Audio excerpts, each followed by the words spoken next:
Assalamualaikum warahmatullahi wabarakatuh. Perkenalkan, nama saya Dewi Nifdani dari kelas 1D Prodi Penjas NIM 2020 151123 akan menjawab pertanyaan soal UTS. Apa yang Anda ketahui tentang manusia dan kebutuhan terhadap agama?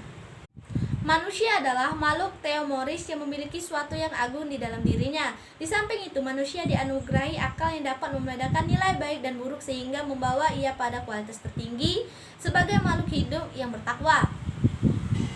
Terciptanya manusia berawal dari terciptanya Adam oleh Allah dari segumpal tanah liat yang kering dan lumpur hitam yang dibentuk sedemikian rupa sehingga disempurnakanlah bentuknya, maka ditiupkanlah roh ke dalamnya sehingga ia dapat bergerak dan menjadi manusia yang disempurnanya bentuknya.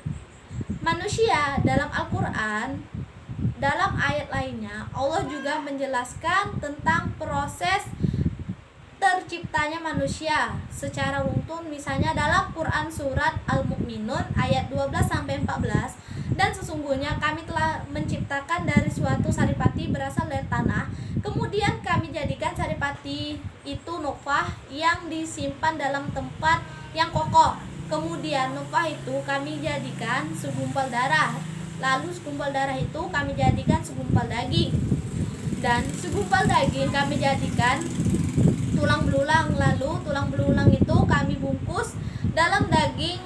Kemudian kami jadikan dia makhluk hidup yang berbentuk lain. Maka Maha Suci Allah yang penciptanya yang paling baik. Agama adalah sistem yang mengatur tata keimanan atau kepercayaan dan kepribadian kepada Tuhan yang Maha Kuasa, serta tata kaidah yang berhubungan dengan pergaulan manusia dan manusia serta lingkungan. Macam-macam agama. 1. Agama Brahmanisme atau Weda Brahmanisme. Agama Brahmanisme pada tahap-tahap awalnya berasal dari kitab-kitab suci yang masih primitif.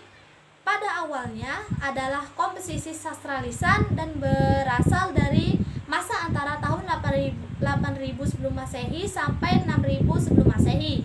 2. Agama Hindu. Agama ini diperkirakan muncul antara 6000 sebelum Masehi sampai 7000 sebelum Masehi. Agama Hindu merupakan agama yang berasal dari anak benua India. Agama ini merupakan lanjutan dari agama Weda Brahmanisme 6000 sebelum Masehi. 2. Agama Hindu. Agama ini diperkirakan muncul antara 6000 sebelum Masehi sampai 7000 sebelum Masehi. Agama Hindu merupakan agama yang berasal dari anak benua India. Agama ini merupakan lanjutan dari agama Weda Brahmanisme. 3. Sebuah agama Buddha. Sebuah agama yang diajarkan oleh Siddhartha Gautama mulai dari 2600 tahun sebelum Masehi dan adalah salah satu agama tertua yang masih dianut di dunia setelah Hindu. 4. Yahudi lahir akhir sekitar tahun 6000 sebelum Masehi. Inti kepercayaan penganut agama Yahudi adalah wujudnya Tuhan yang Maha Esa, penciptanya dunia. Sejarah terbesar mereka adalah ketika Nabi Musa atau Moses menyelamatkan bangsa Israel dari penindasan bangsa Mesir di Mesir. 5. Kristen ini agama terbesar saat ini yang penganutnya sebanyak lebih dari 2,2 miliar, yang terbesar di seluruh dunia. Diketahui sebelum lahir antara 6 sebelum Masehi sampai kurang dari 4 sebelum Masehi. Agama Kristen adalah 4. Agama Kristen adalah sebuah agama monoteistik atau auteistik dengan pengajaran kasih. 6. Agama Shinto adalah sebuah agama yang berasal dari Jepang dari masa restorasi Meiji hingga akhir Perang Dunia Kedua. 7. Agama tradisional Cina. Diketahui tahun 583 sebelum Masehi. Agama tradisional Cina ialah agama turun-temurun bangsa Cina yang sering disamakan dengan Konfusius dan di Indonesia dengan disebut Konghucu. 8. Agama agnostik. Lahir pada abad ke-5 sebelum Masehi, namun istilah agnostik sendiri diutarakan pada tahun 1869 adalah suatu pandangan filsafat bahwa suatu nilai kebenaran dari suatu klaim tertentu yang umumnya berkaitan dengan teologi metafisika, keberadaan Tuhan dewa. 9. Zoroastres, sebuah agama yang didasari oleh ajaran dari sang nabi yang dalam bahasa Yunani disebut Zoroastres. 10. Islam hadir pada abad ke-6 Masehi, tempatnya pada tahun 622 Masehi. Islam memiliki arti penyerahan atau penyerahan diri sepenuhnya kepada Allah. Pengikut ajaran Islam dikenal dengan sebutan Muslim. Nomor 2. Apa saja yang menjadi sumber ajaran Islam? Sumber ajaran Islam adalah segala sesuatu yang melahirkan atau menimbulkan aturan yang mempunyai kekuatan yang bersifat mengikat, yang apabila dilanggar akan menimbulkan sanksi yang tegas dan nyata. Dengan demikian, sumber ajaran Islam adalah segala sesuatu yang dijadikan dasar, acuan atau pedoman.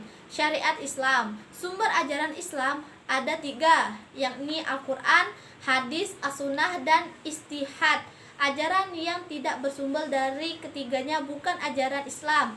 Al-Quran dan hadis merupakan ajaran Islam yang langsung dari Allah Subhanahu wa ta'ala dan Nabi Muhammad sallallahu alaihi wasallam. Sedangkan ijtihad merupakan hasil pemikiran umat Islam, yakni para ulama. Apa saja yang menjadi kerangka dalam ajaran Islam? Kerangka dasar ajaran Islam adalah akidah, syariah, dan akhlak. Akidah adalah bentuk dasar dari kata aqodah dan yakidu, dan akidatan yang berarti kesimpulan, ikatan, angkutan, perjanjian, dan kokoh.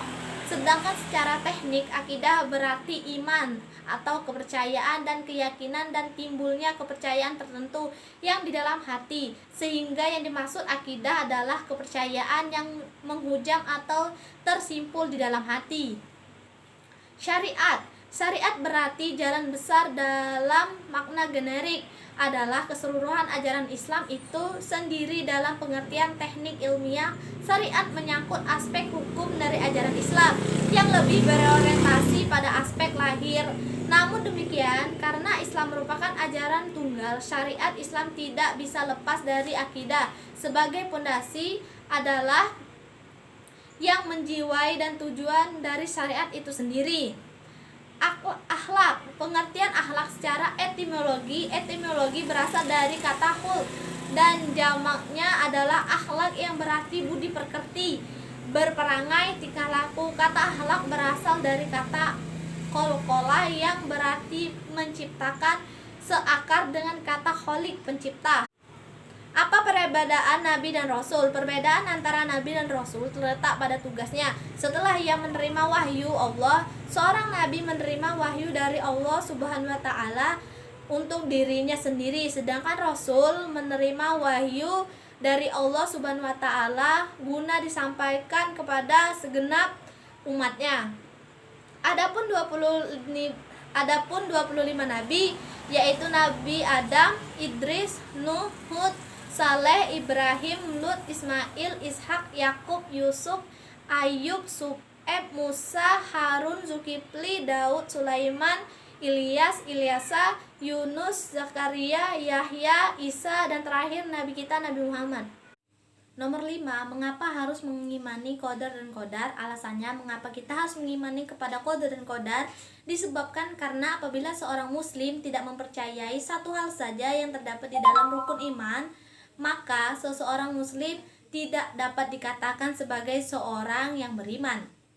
Qada menurut agama Islam merupakan putusan Allah pada azali bahwa kelak nanti kita akan menjadi apa. Sedangkan apabila qadar merupakan realisasi Allah atas qada terhadap diri kita sesuai dengan kehendaknya. Pembagian takdir ada 2, takdir kholaqo dan takdir mumrar. Kholaqo adalah takdir terkait dengan usaha manusia bisa diperjuangkan, misalnya rezeki. Dan mumram artinya adalah tidak dapat diusahakan oleh manusia, sudah ditetapkan Allah, contohnya ajal. Baiklah, itu saja video dari saya. Terima kasih untuk UTS hari ini. Wabillahi taufiq wal hidayah. Wassalamualaikum warahmatullahi wabarakatuh.